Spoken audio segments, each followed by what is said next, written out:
Hey What's up, guys! Hey, It's the Castle Sisters here. I'm Ashley. I'm Erica. What's going on, guys? Welcome to our channels.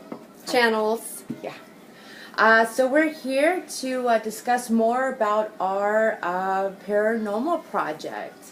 And yeah, we've already posted a few videos separately and together with the Ouija board, the homemade Ouija board, which I have over here. Holy cow. But yeah, Erica, what else is going on? Well, real quick, so I posted a video a while ago on my experiences that I have been going through the past, I'd say, a couple of years, but recently it's the activity in the house. My house has skyrocketed, I would say, and so basically I went to go see a psychic, two psychics actually, and supposedly I have a portal in my house. A portal. And like I said, I went to two different psychics. They do not know each other. I understand that social media. And real quick, I'm just going to say something. I believe in the paranormal. I do. Obviously, I've been through it. I've seen it and everything. But the psychic thing, there's some things that you can be spoofed on. But anyways, I love you, girl. Go ahead. Take it away. Okay, well, thank you.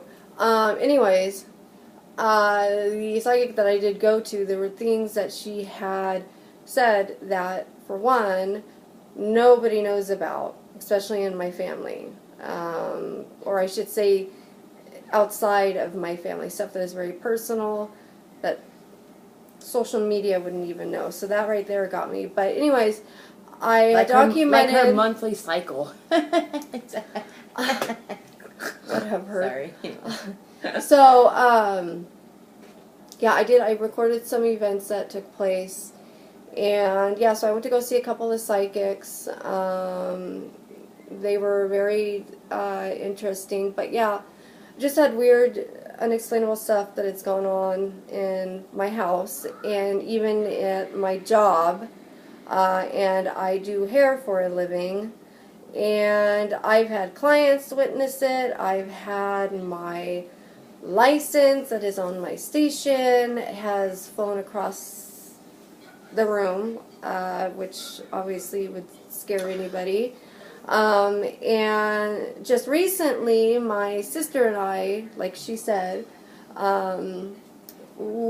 she actually made a Ouija board. And yes, it's something that you don't want to play with. We do take it very seriously. This is not something that we joke about. Exhibit A. This is the Ouija board, the infamous Ouija board that I did make. Which looks like a 3-year-old, but that's okay. That's okay. Okay, well, you know what? It sure did work, okay? Because, yeah, you know what? Pizza box, trash bag, yellow paint, okay? Makes it look spooky, all right? And it worked, you guys. So there's no joke. When we did the video for the Ouija board, okay, again, I gotta warn you, I did cuss a lot. Erica was so pissed off at me. I was a bitch. Anyways, I wasn't a bitch because I was just being a bitch. I was a bitch because I was scared and I was nervous. I was shaking. I don't think she was just scared. I also think too that there was a presence here that just didn't seem nice, didn't seem right, that we didn't want here. Well, to make it specific, when I asked it its name, I kind of it started spelling out Abalam, and when I looked up the name Abalam, it wasn't like you look up a regular name and it goes to like a Facebook name or it goes to like somebody that lives in like, the U.S. or whatever. No, it went straight to a list of demons. This bitch is a spook.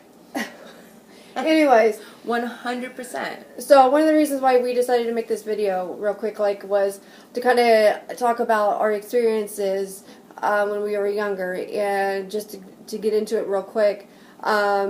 I was about 15 at the time, and it was me, my boyfriend at the time as well. We were at Yosemite, and Ashley had dated a guy named Steven when we were in high school, and he suddenly passed away, unfortunately. Yes. And we ended up going to his funeral.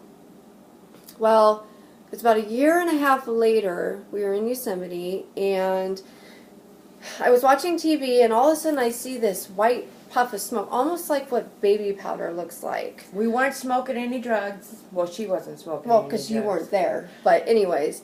Nice. Good one. So, anyways, there was this, like I said, it looked like baby powder, just a big puff of baby powder that went from the TV into the wall. I didn't think anything of it. A couple minutes later, the phone rings. I answer the phone, and I hear Steven.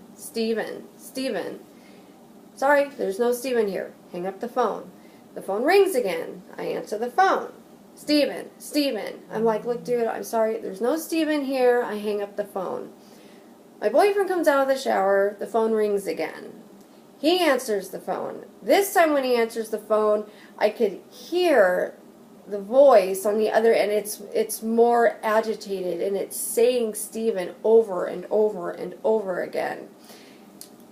Of course, he gets upset. Whoever you are, stop messing around, hangs up the phone. Well, what happens? The phone rings again.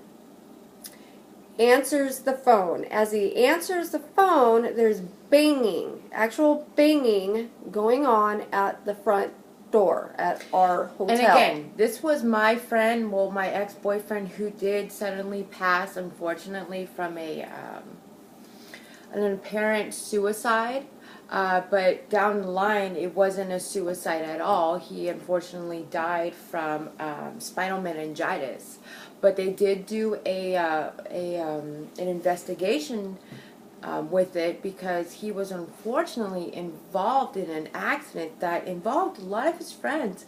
To be exact, about 5 of his friends got murdered by a DUI, woman, and they were doing some side work, part of their probation.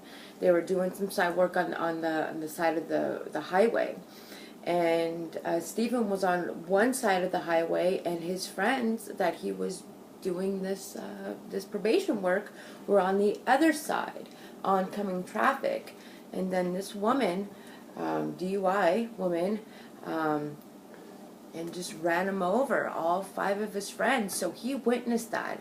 And then a few months later, he started going through this depression and this and that. So that's why when Stephen passed away, they thought that he died of of a overdose that subsequently they thought it was a suicide, but it wasn't. So sorry, go ahead. So anyways, yeah, so there's banging going on at the front door. As the door is being banged on, he runs to the door, opens the door, and nobody is there. Nothing. Nobody. He peeks outside, looks down, to the left, to the right, nothing. Nobody is there. So we're freaking out. We don't know what's going on. Why is this happening? This doesn't make any sense. It's not possible for the phone to be ringing. I mean, it's possible for the phone to be ringing, but to have banging going on at the same time, and just all these coincidences, and then opening up the door and there's nobody there, it was a little scary. So, closed the door. We didn't know what to do, and all of a sudden we hear almost like a tapping, or almost like somebody throwing rocks. From where the balcony is at. Now, I will tell you that the balcony in the room that we are at, when you walk outside, all you see is a river. That's it. There's no possible way for somebody to climb up to the balcony. Hold on. Wait, were you on the second floor or first floor? Third floor. Third floor. We're on the third floor. So when you actually walk outside of the balcony, and you look to your right and you look to your left, the distance between each room is impossible for somebody to climb up. And like I said, we're in Yosemite, California. It's very rugged, and it's just, like I said, it's impossible for somebody to get to that balcony. And when you look over the balcony, like I said, there's nothing but a flowing river. So, and, you know, people may say, oh, well, was there somebody, you know, on the other side of the river and they were throwing rocks? Or, you had to have been able to understand it was just absolutely impossible. Was that that wasn't your very first encounter with the paranormal? Because No. I know that you and we had actually a real Ouija board. It wasn't like the typical one that you see at the I stores, forgot like about that. the Yep. creepy one that's all brown and everything. No, this was more. It was pretty. Yeah, it was pink and this and that. I do believe it was more of a spiritual one, not your typical scary, freaky demon shit. No. This one was pink and it had, like, you know, the writings on it were very feminine looking. And Eric and I, when we were, how old were we? Was this before or after my first paranormal? This was after. This was here in Vegas. Oh, okay. So, anyways, here in Vegas. Mm-hmm. Erica and I, from what I remember, my memory can be a little sparse. So, but that's a different time. When we started playing with it, you know, there's a lot of information unbeknownst to us that we don't know about our family. And this specific time, when we were playing with this Ouija board, we asked it, what is just to see exactly, like, well, for one, to goof off with it, and for two, to see if they knew, or if it knew, or whatever the case may be, information that we did not know.